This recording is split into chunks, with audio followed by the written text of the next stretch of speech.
Welcome back to Clean Fill Wanted again. Today we're still working on the Enfield cabinet, but it's pretty much done. We're just gonna paint it today. I didn't really want to paint it, but being I use wet sawn timber that is knotty pine, I kind of needed to paint it. If it was a clear pine, no knots, clear wood, tight grained, I would have left it alone. I would just put shellac on it like I do with most of my projects. Maybe some boiled linseed oil, or even going to the point of doing the steel wool vinegar aging process. If you go back to the first video in the series, you'll know that I stated I was going to paint this. It's always good to try to decide upfront what you want to do as a finishing process, because that will weigh in on how you treat your assembly of that project. I did have an idea of how I wanted to paint it, and I'm going to show you the picture of the cabinet that I saw in a hotel in Taupo, New Zealand for. But let me show you where I ended up with it. Obviously, I did not get to the exact style of the one that I was hoping to get to, but I'm still really happy with it. I did a lot of things along the way that I know the next time I do this this finish process, I'll be much closer to that.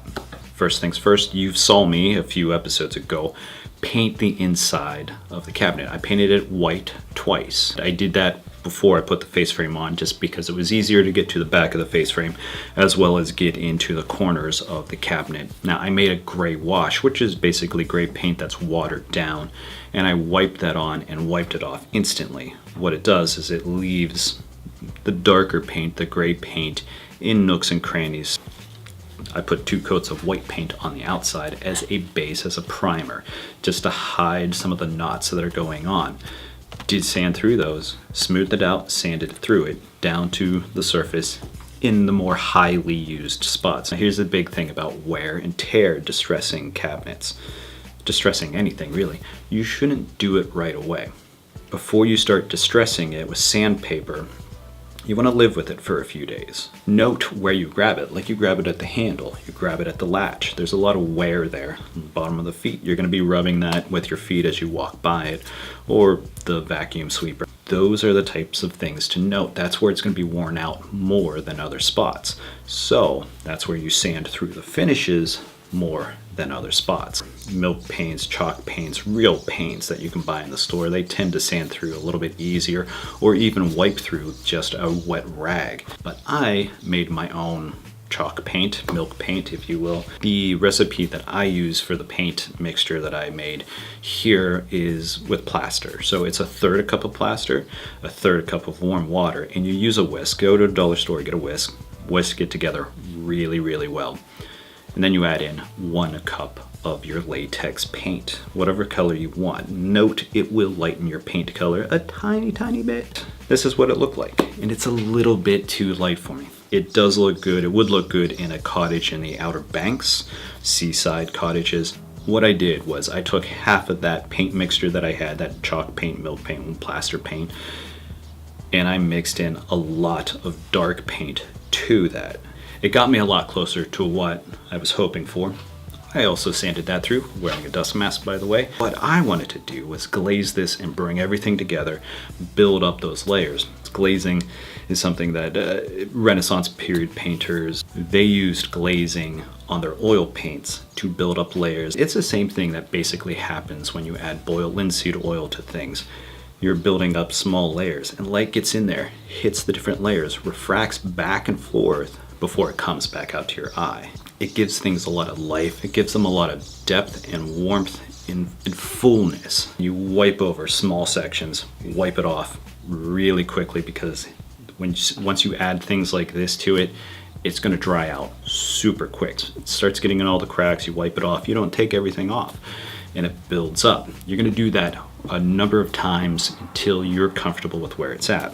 I used an HVLP gun, and I sprayed polyacrylic satin finish over it, 3 coats of this, and they actually turned out better than I expected.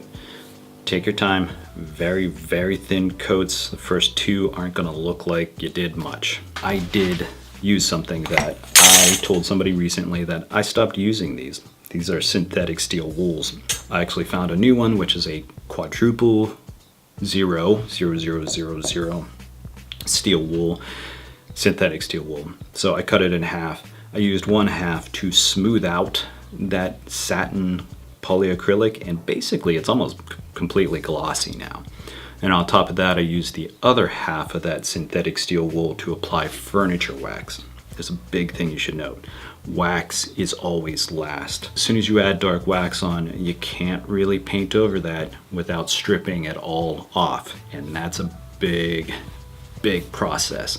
So take your time, try to envision, use test pieces. This is a cutoff of all the molding pieces.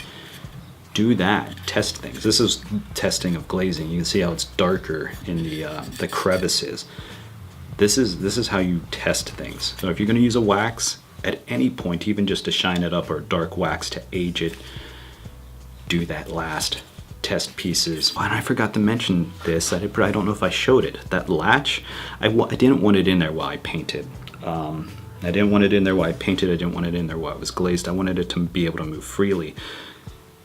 The dowel rod that sticks through the body, the face frame, I drilled through that, and I happen to have a drill bit that's the perfect size for a bamboo skewer from the kitchen. So there's a little cross pin in there, and that's what holds that latch in place.